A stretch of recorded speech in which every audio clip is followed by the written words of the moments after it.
मध्य प्रदेश में बीजेपी ने राज्यसभा चुनाव में दोनों उम्मीदवारों का ऐलान कर लोगों को चौंका दिया है। बीजेपी ने दूसरी सीट पर अनुसूचित जाति वर्ग से ही सुमित्रा वाल्मीकि को उम्मीदवार बनाया है। बीजेपी ने मध्य प्रदेश में पंचायत चुनाव से पहले बड़ा दांव खेलते हुए राज्यसभा चुनाव के लिए कविता पाटीदार को अपना पहला उम्मीदवार बनाया था और दूसरा बीजेपी ने दूसरी सीट पर अनुसूचित वर्ग से ही सुमित्रा वाल्मीकि को उम्मीदवार बनाया है। कविता ओबीसी वर्ग से आती हैं। बीजेपी ने अपने इस कदम से निकाय चुनाव से पहले कांग्रेस को थोड़ा मुश्किल में डाल दिया है। कांग्रेस की ओर से राज्यसभा चुनाव के लिए अपना उम्मीदवार उन्होंने विवेक तनखा को चुना है। कांग्रेस उन्हें फिर से राज्यसभा भेजना चाहती है। इसी बीच बीजेपी ने कविता पाटीदार पर भरोसा जताते हुए नाम की घोषणा कर दी है।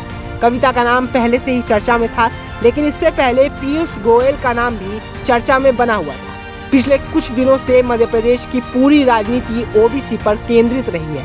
ओबीसी वर्ग को साधने के लिहाज से बीजेपी का यह कदम महत्वपूर्ण है।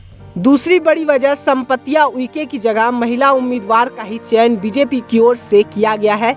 बीजेपी ने मध्य प्रदेश उपाध्यक्ष सुमित्रा वाल्मीकि को दूसरी राज्यसभा सीट के लिए अपना उम्मीदवार घोषित किया है।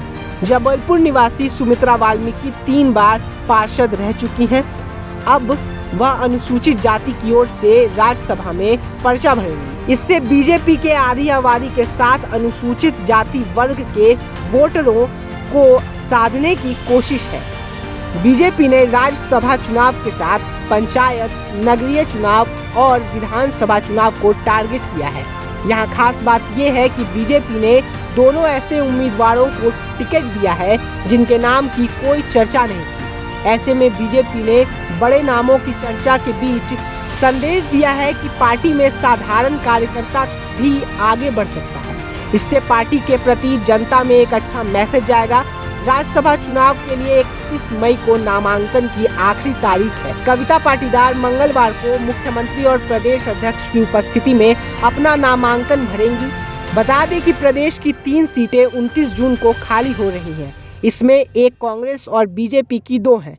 कांग्रेस ने विवेक तनखा को दोबारा राज्यसभा भेजने का उम्मीदवार बनाया है। सोमवार को तनखा ने प्रदेश कांग्रेस अध्यक्ष की मौजूदगी में अपना नामांकन भी भर दिया है।